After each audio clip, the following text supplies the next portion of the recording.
The White House has confirmed US airstrikes are on the table in Iran, but talks remain the preferred path amid growing anti-government protests and the crackdown we're seeing by the regime. For more analysis, I'm joined by Senior Fellow at the German Marshall Fund of the US, Kristine Berzina. Thanks for your time today. President Trump floating this military intervention if protesters are killed by the regime. It was felt like a little bit of a de-escalation today from the White House press secretary. What's on the cards here? Washington is evaluating its options in Iran. When you look at what it's doing rhetorically and in action, there is a repeated set of warnings from the Trump administration. And then today there was an imposition or announcement, 3 sentences, social media announcement that there would be tariffs of 25% against the countries that are doing business with Iran. So we're seeing a movement towards measures in the economic realm. But then what comes next as we go through this week is not clear. President Trump cannot be happy about the escalation of violence against protesters in Iran because it, in many ways, leaves unfinished what he started with the big strikes in Iran last year against the nuclear facilities. Iran is a problem and has been a problem for the United States in security ways for decades. And this ongoing concern over Iran's future is something that the president is concerned about. But he also is very wary of entanglements that would draw in a significant military presence. So the trade-offs between an ongoing problem, a concern over the protesters, and then wariness about risk is something that is high on the mind. And the Iranian officials have been very clear that they are willing to strike U.S. military assets across the Middle East in retaliation for U.S. engagement. And I wanted to ask you about those risks that would be inherent here. We saw in the wake of the US targeting nuclear facilities in Iran last year, there was somewhat of a rallying around the flag effect. That is there a potential, for, if the US military involvement, that it could actually bolster the hand of the Iranian regime? We would have to see what kind of activity it would be. I think anytime we're getting into the kind of engagement, I think the question is with what repercussions. This administration has been so careful not to have significant blowback on American assets. If you look at the Venezuela operation, again, it didn't come with heavy US casualties. Same thing with the nuclear strikes.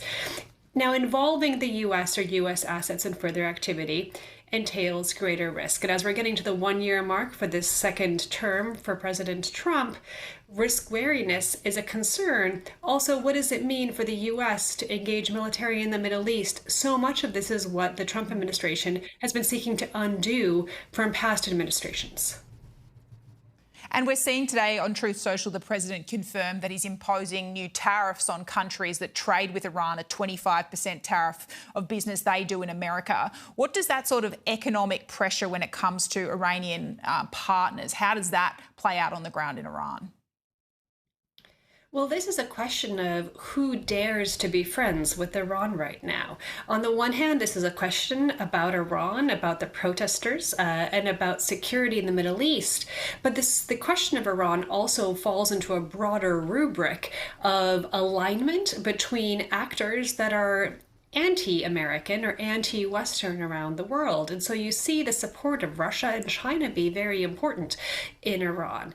Today, we're seeing also reports that Starlink usage has also been shut down using Russian jammers in Iran. Now, that is a different escalation in terms of the freedom of accessibility that Iranians would have, but it also is an example of the interconnections between Russia and Iran. And so to put in additional costs on those countries that are supporting Iran plays into this question of what is the bigger geopolitical impact and the geopolitical importance of Iran today. It won't necessarily hurt the regime immediately, and it's not about the Iranian economy, which is not doing very well anyway, but it's about who is willing to put in or withdraw support in this fragile moment in Iran. It's been a very busy, frantic opening start to 2026 for the president. We saw that Venezuela operation, now the threats to do with Iran, but also at the same time, the president has turned his attention to Greenland once again, potentially leaving open the option of taking military action against a NATO ally. How credible do you think these threats are? Is this all tough talk but won't lead to anything? The president has made very clear that he wants to be very tough in foreign policy in this second term. And his focus on Venezuela and chasing down shadow fleet vessels, as well as threatening Greenland, is a sign of the muscularity and the aggressive tendencies he's willing to entertain right now.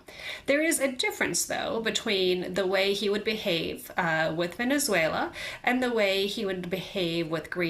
Although the White House has not taken any options off the table, a diplomatic settlement or a negotiation, conversations are far more likely to come to a resolution than the U.S. is to take any kind of military action against a NATO ally. President Trump, in a New York Times interview last week, made clear that he understands that any kind of action in Greenland would potentially come at the cost of NATO stability. And he said that that was a choice in a way. I guess it is not likely that President Trump would make a choice to destabilize NATO, and yet the outcome of diplomatic negotiations, some of which we're going to see this week with senior Danish officials coming to Washington, is going to be very important to better understand what those next steps might be. Yeah, there's certainly a lot to keep an eye on. Kristine, Berzina, we really appreciate your analysis from Washington tonight. Thank you.